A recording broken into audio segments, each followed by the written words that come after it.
Ce programme vous est offert par Illico Cash.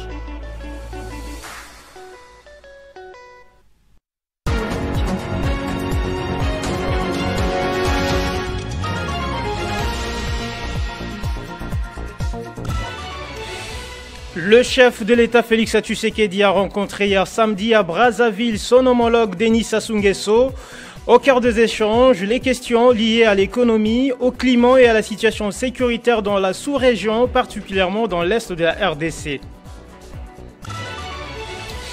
50 millions de dollars américains, c'est la somme mise en place par le Fonds de réparation des indemnisations des victimes des activités illicites de l'Ouganda en RDC pour l'électrification de la ville de Kisangani dans la province de la Tchopo. Programme exclusif à suivre sur Télé 50 ce dimanche. Dans la soirée, Jean-Marie Kassamba reçoit Patrick Mouyaya, le porte-parole du gouvernement, processus de Luanda, la plainte contre Apple et bien sûr le débat sur les biens fondés de la révision ou le changement de la Constitution seront parmi les thématiques à aborder. Bonjour à tous et bienvenue dans ce journal qui s'ouvre avec le chef de l'État Félix Tshisekedi qui a rencontré hier samedi à Brazzaville son homologue Denis Sassou Nguesso. Au cœur des échanges, les questions liées à l'économie, au climat et à la situation sécuritaire dans la sous-région, particulièrement dans l'est de la RDC. Le président Sassou Nguesso a salué les efforts de médiation de son homologue angolais João Lourenço afin de trouver une issue favorable à la crise sécuritaire dans l'est de la République démocratique du Congo. C'est sur le coup de 12h30 que le président de la République est arrivé à Brazzaville. À l'accostage, le rituel protocolaire respecté, le président Félix Tshisekedi a été accueilli par Anatole Colinet Makosso, Premier ministre congolais, accompagné des membres de son gouvernement ainsi que des diplomates RD congolais accrédités en République du Congo. Après, le cortège a pris la direction du palais présidentiel où l'attendait son homologue, le président Denis Sassou Nguesso.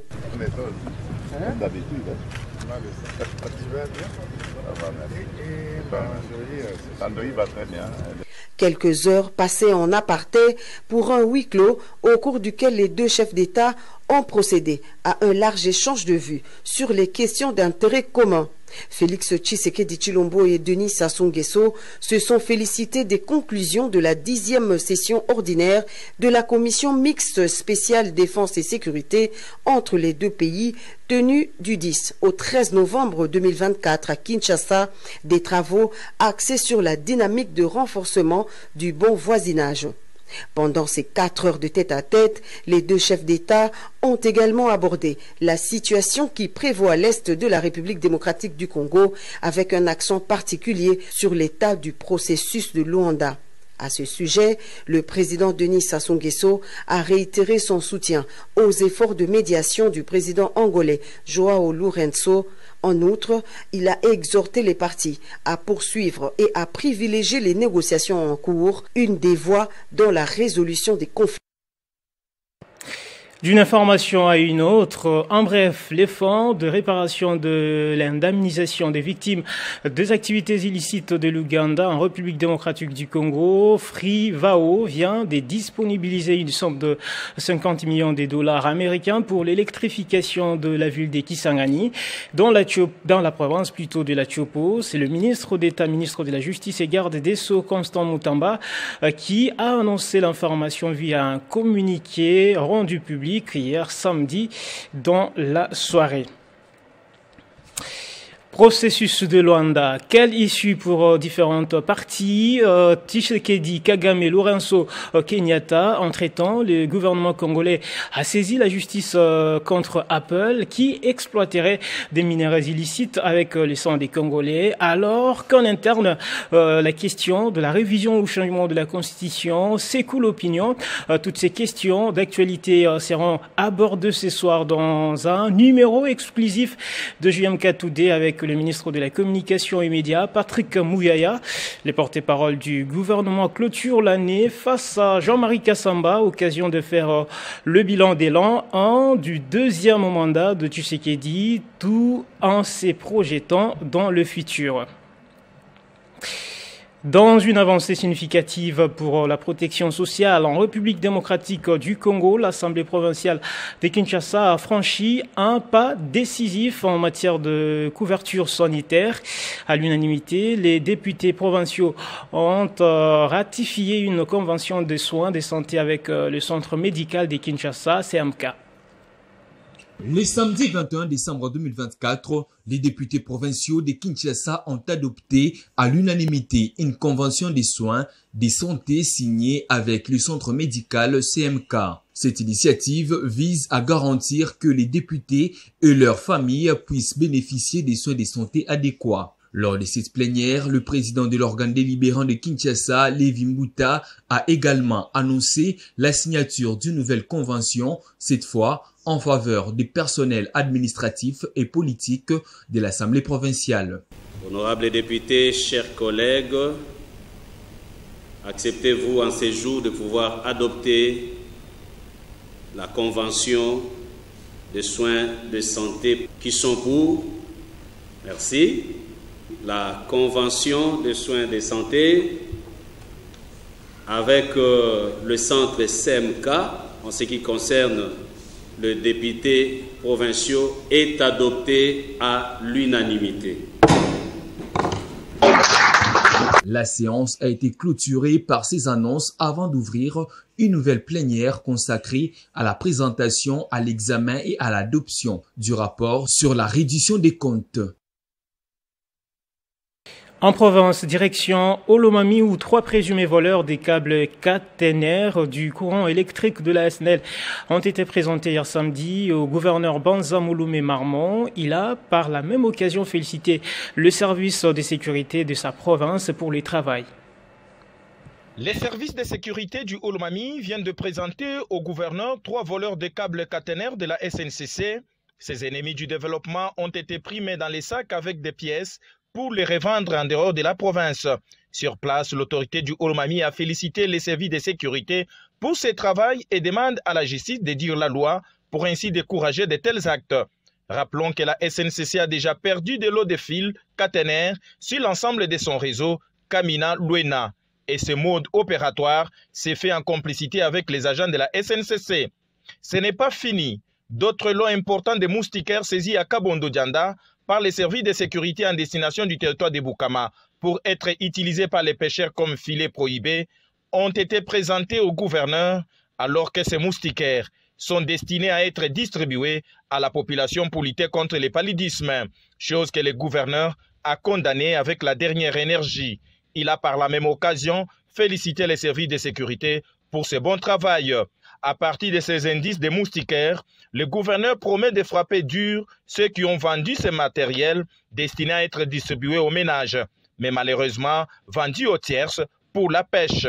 Au service de sécurité d'élargir les filets pour établir les responsabilités. Dans le cadre de ses vacances parlementaires, le député Taylor Lubanga s'est rendu hier samedi dans la commune d'Emakala où il s'est entretenu avec sa base. Des fonds de commerce ont été remis aux femmes présentes.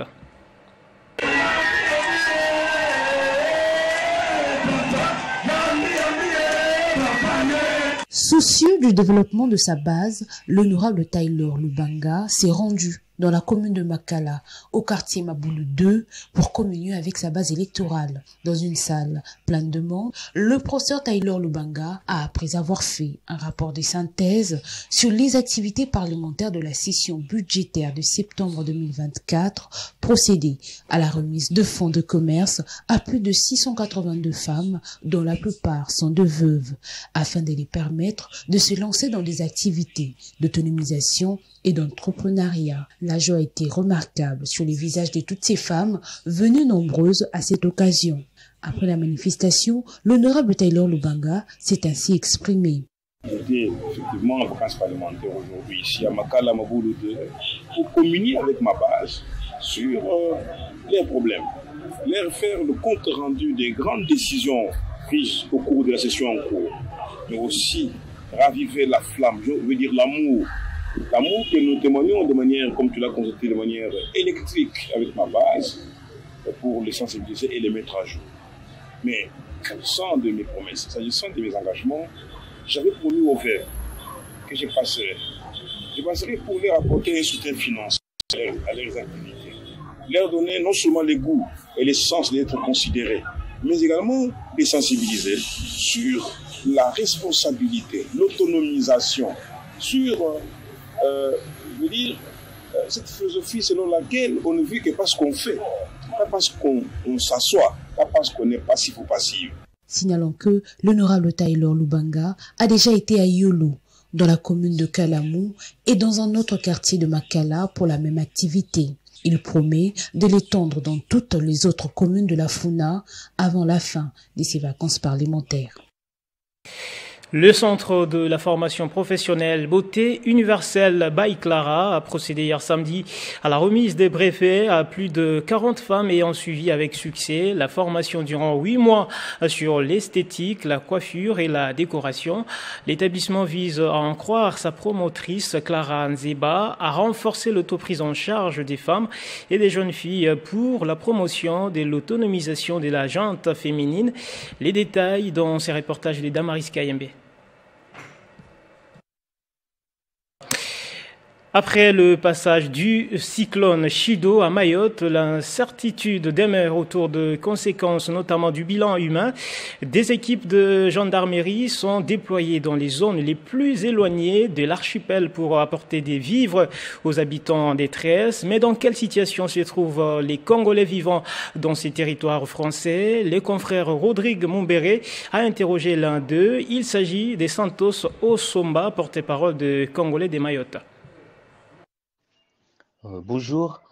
Depuis le passage du cyclone appelé Chido le samedi 14 décembre 2024, la situation à Mayotte est catastrophique, vraiment catastrophique, bien qu'il y a les aides qui ne cessent d'arriver à Mayotte pour soutenir tous ceux-là qui sont blessés, tous ceux-là qui ont tout perdu.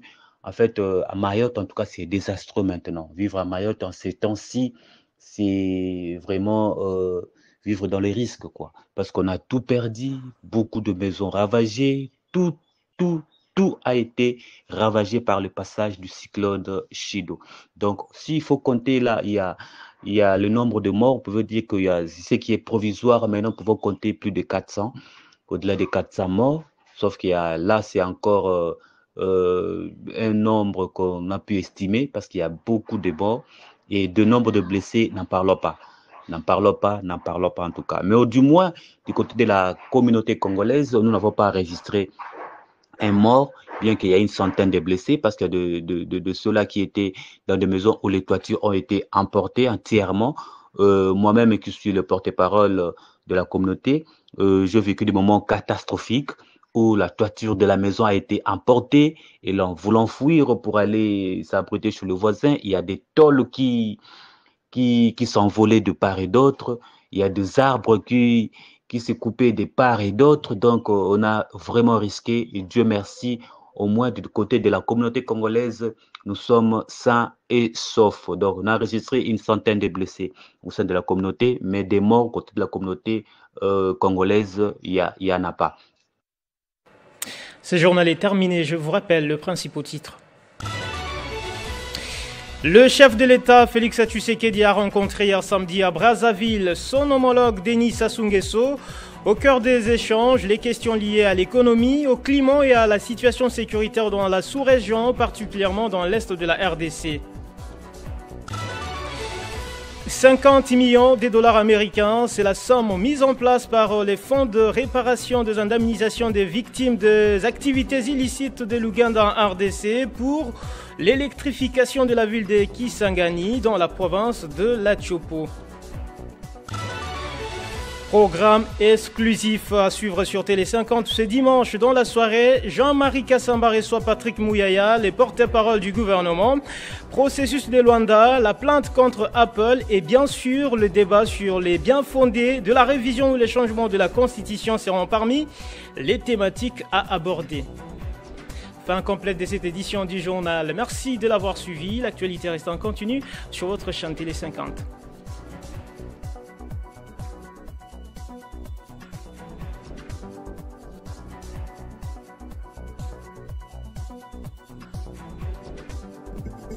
Retrouvez toute l'actualité en continu sur www.tele50.cd.